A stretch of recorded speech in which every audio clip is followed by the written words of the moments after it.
Hello friends. इस video में हम लॉर्ड बैरन की लिखी हुई एक नज़म आई वॉच दी पढ़ेंगे। दोस्तों, जॉर्ज गॉर्डन बैरन 22 जनवरी 1788 को लंदन में पैदा हुआ।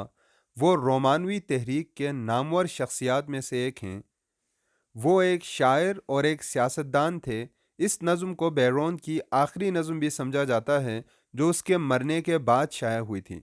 इस नज़म में शायर अपनी महबूबा से अपनी मोहब्बत का इजहार करता है और कहता है कि वो हर चीज़ से बेनियाज होकर अपनी महबूबा से मोहब्बत करता है।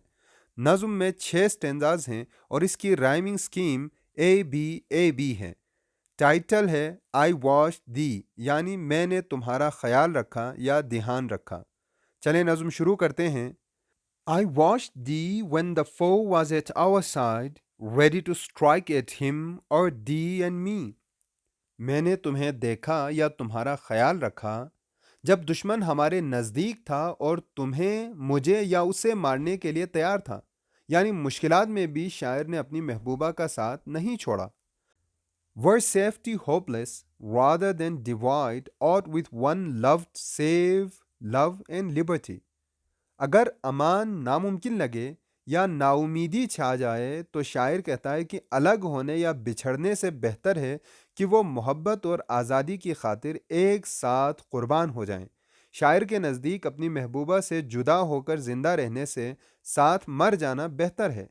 I watch the on the breakers when the rock received our prow and all was storm and fear. Pro जहाज के आगे वाले हिस्से को कहते हैं और ब्रेकर्स साहिल से टकराने वाली मौज को कहते हैं। स्पीकर अपनी महबूबा से कहता है कि उसने तूफान में भी अपनी महबूबा का साथ दिया जब उनकी कश्ती का अगला हिस्सा चट्टान से टकराया था और हर तरफ खौफ व हरास था और तूफान था। And bade thee cling to me through every shock. This arm would be thy bark or breast thy bier. बिया ताबूत को कहते हैं। तूफान के दौरान स्पीकर अपनी महबूबा से कहता है कि वो हर दफा जब जहाज हिचकोले खाए तो स्पीकर से चिमटा रहे और स्पीकर के बाजू एक छाल की तरह उसके गिर्द रहेंगे और उसकी हिफाजत करेंगे, या हिफाजत न कर पाने की सूरत में उसका सीना महबूबा के लिए एक ताबूत बन जाएगा और फिर वो साथ साथ मर जाएंगे। जैसा कि पहली स्टेंजा में स्पीकर ने कहा था कि उसे बिछड़ने से साथ मरना बेहतर लगता है। I watched thee when the fever glazed thine eyes, yielding my couch and stretched me on the ground. Speaker ने अपनी महबूबा का तब भी ख्याल रखा जब उसकी तबीयत बहुत ख़राब थी और उसने अपनी महबूबा को अपने सोफे पर बिठाया और ख़ुद नीचे ज़मीन पर बैठ गया। When overworn with watching never to rise from thence if thou an early grave hast found. और फिर बहुत ज़्यादा परवाह करने और देखने से शायर थक जाए और उसकी महबूबा भी बीमारी की वजह से कब्ल अज़ वक्त मौत के मुंह में चली जाए, तो वो दोनों हमेशा के लिए सो जाएंगे और फिर कभी नहीं जागेंगे। The earthquake came and rocked the quivering wall, and men and nature reeled as if with wine. फिर जलजला आया और दीवार हिल गई और लोग और कुदरत ऐसे लड़खड़ाई जैसे कि शराब पी रखी हो। Whom did I seek around the tottering hall? For thee, whose safety first provide for thine. ऐसी नाजुक सूरत हाल में शायर पूछता है कि उसे किसका ख्याल आया, और कहता है कि सिर्फ अपनी महबूबा का ख्याल आया। और सबसे पहले किसकी हिफाजत को यकीनी बनाया? सिर्फ अपनी महबूबा की। यानी उसे अपनी जान से भी ज्यादा अपनी महबूबा की फिक्र थी।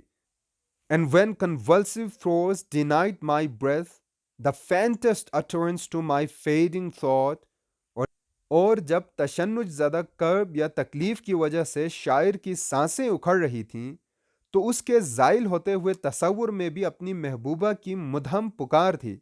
यानी ऐसी सिचुएशन में जब वो शदीद कर्ब और तकलीफ में था, तब भी उसे अपनी महबूबा का ख्याल आ रहा था।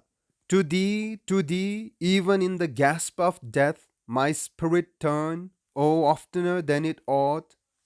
सिर्फ तुम्हारी तरफ दम मर्ग या मौत के वक्त भी मेरी रूह और मेरा ख्याल सिर्फ तुम्हारी तरफ था, और जिस हद तक ज़रूरी है उससे भी ज़्यादा तुम्हारा ख्याल आ रहा था। शायर को मौत के वक्त भी अपनी महबूबा का हद से ज़्यादा ख्याल आ रहा था। Thus much and more, and yet thou lovest me not, and never wilt. Love dwells not in our will. शायर कहता है कि उसे अपनी महबूबा का ख्याल ज़्यादा से ज़्यादा आता जाता है, मगर उसकी महबूबा कभी उससे मोहब्बत नहीं करती और न कभी करेगी, क्योंकि मोहब्बत करना हमारे बस में नहीं होता, ये बस हो जाता है। Nor can I blame thee, though it be my lot to strongly, wrongly, vainly love thee still. शायर कहता है कि उसकी महबूबा उससे मोहब्बत नहीं करती, मगर वो उसे इल्ज़ाम नहीं दे सकता, गर्ची उसकी किस्मत में सिर्फ यही है कि वो गलत और बेकार अपनी महबूबा से बेपनाह मोहब्बत करता रहे, चाहे उसका कोई सिला उसे मिले या ना मिले, वो बस मोहब्बत करता रहेगा और कभी कोई शिकायत नहीं करेगा। तो यहीं पर यह नज़म ख़त्म होता है। मज़ीद वीडियोज़ के लिए चैनल देखते रहिए। Thank you very much.